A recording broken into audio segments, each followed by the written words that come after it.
Ici, c'est Marc-André Ferron.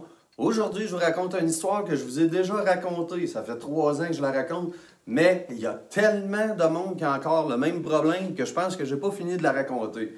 Comment arriver à gérer les problèmes de chute sur la glace? Une compagnie dans la province de Québec qui est arrivée depuis 4 ans, même s'ils ont des milliers d'employés répartis sur des dizaines de sites dans le nord du Québec, de l'Ontario, eux autres, ils n'ont pas de chute sur la glace. Et là, vous vous demandez, mais comment qu'ils font, Marc-André? Parce que nous autres, on a juste 100, 150, 200 travailleurs chez nous, et c'est l'hécatombe à tous les ans, tout le monde tombe dans le parking et toute la quête. On va revenir à des principes de base. Première chose, vous êtes imputable de 100% des gens qui travaillent chez vous immédiatement. Quelqu'un tombe dans votre parking à la première seconde de la première journée que vous l'avez embauché, vous n'y avez pas parlé, vous ne l'avez pas sensibilisé, vous n'avez rien fait. Est-ce que vous allez être imputable de sa jambe fracturée ou de son poignet fracturé ou de sa commotion? La réponse, c'est oui, parce que vous êtes imputable de 100% des gens immédiatement.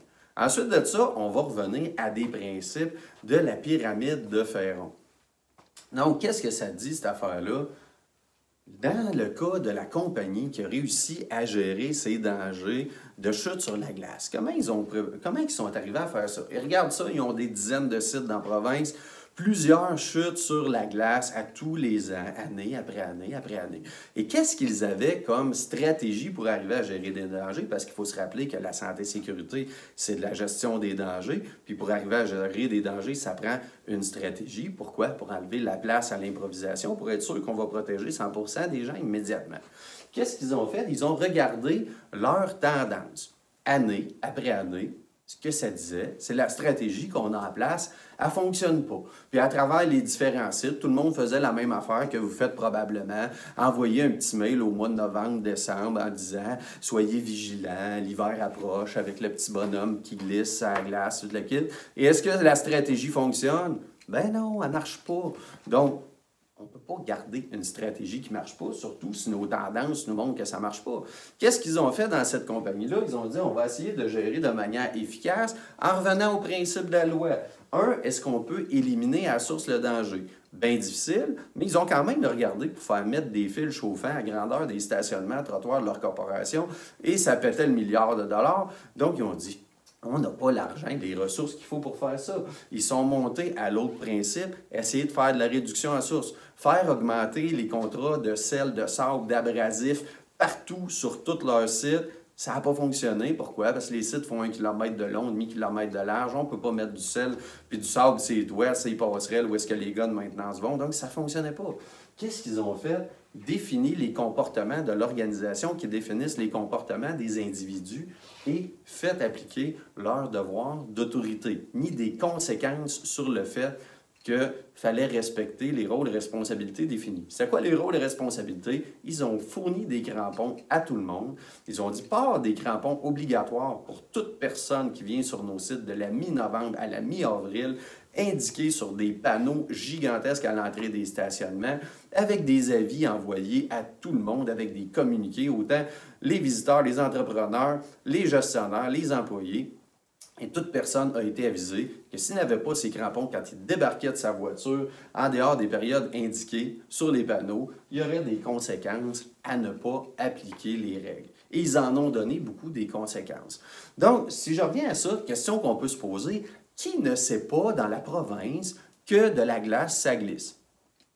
100% des gens sont sensibilisés au danger. Tout le monde sait que de la glace, ça glisse. Plus que ça, si je vous posais la question, d'après vous autres, dans votre organisation, combien de pourcents des gens ont déjà assimilé cette connaissance du danger-là à travers un accident? Qui est déjà tombé sur la glace? 100% des gens sont sensibilisés au danger et 100% des gens, en plus, ont assimilé la connaissance à travers un accident.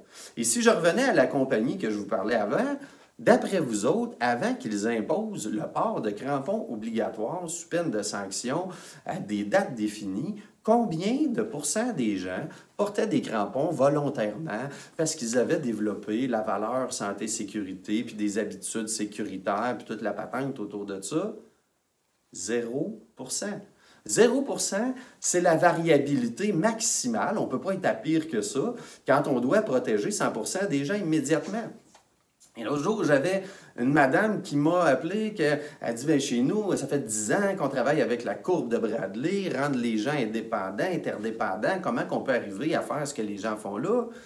Ben, ça se peut pas, parce que si vous regardez les gens qui appliquent la courbe de Bradley chez vous, si vous ne donnez pas de conséquences sur de l'application de règles, vous ne faites pas de la gestion des dangers selon les principes d'élimination puis de réduction à source, définir des rôles et responsabilités et les faire appliquer à 100% du temps, ben, il arrive, qu'est-ce qui arrive? La question que j'ai posée à la dame qui m'a appelé, c'est depuis 10 ans, que vous travaillez avec la courbe de Bradley à essayer de développer la valeur, l'indépendance, l'interdépendance des travailleurs en matière de santé et sécurité.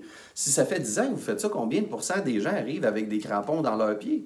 Et la réponse est très simple, 0%. 0% des gens arrivent avec des crampons dans les pieds, même 10 ans après qu'on essaye de leur inculquer la valeur.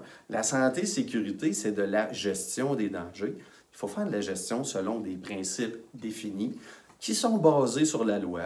Qu'est-ce que la même chose que vous allez retrouver dans ISO 45001, au SAS 18001, CSA Z1000, peu importe la loi que vous allez sur la planète Terre, ils disent toutes la même chose. Il faut essayer d'éliminer la source, sinon de réduire la source, sinon de définir des rôles et responsabilités dans des programmes pour arriver après ça à être capable de mettre de l'imputabilité, c'est-à-dire des conséquences sur le fait d'exécuter ou pas ces rôles-là. Et si je revenais à la compagnie, d'après vous autres, s'ils avaient fait un beau kiosque dans lequel ils avaient distribué des crampons à tout le monde, la journée de sensibilisation à chute sur la glace, mais qu'il n'y avait pas eu de conséquences à mettre ou ne pas mettre les crampons, combien de pourcents des gens porteraient les crampons d'après vous autres?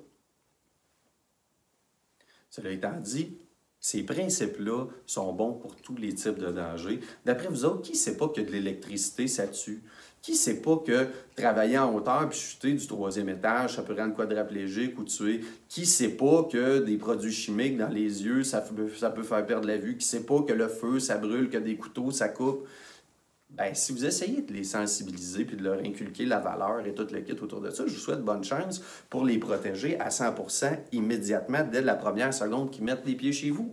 Donc, vous avez la responsabilité totale de protéger 100% des gens, 100% du temps, et ça n'arrive pas par hasard. Si vous voulez en savoir plus, venez à la formation sur la gestion stratégique de la santé et sécurité qui se donne à la GES cette année à quelques reprises, ou sur comment monter un plan strat, ou comment mettre en place des revues de gestion qui vont vous assurer que votre stratégie fonctionne, ou toute autre formation qui va vous aider à performer dans votre organisation. Vous pouvez aller voir ça, la programmation sur agest.ca. Et si vous avez plus de questions, vous pouvez me contacter. Ça va me faire plaisir de répondre à vos questions. Merci beaucoup. Bonne fin de journée.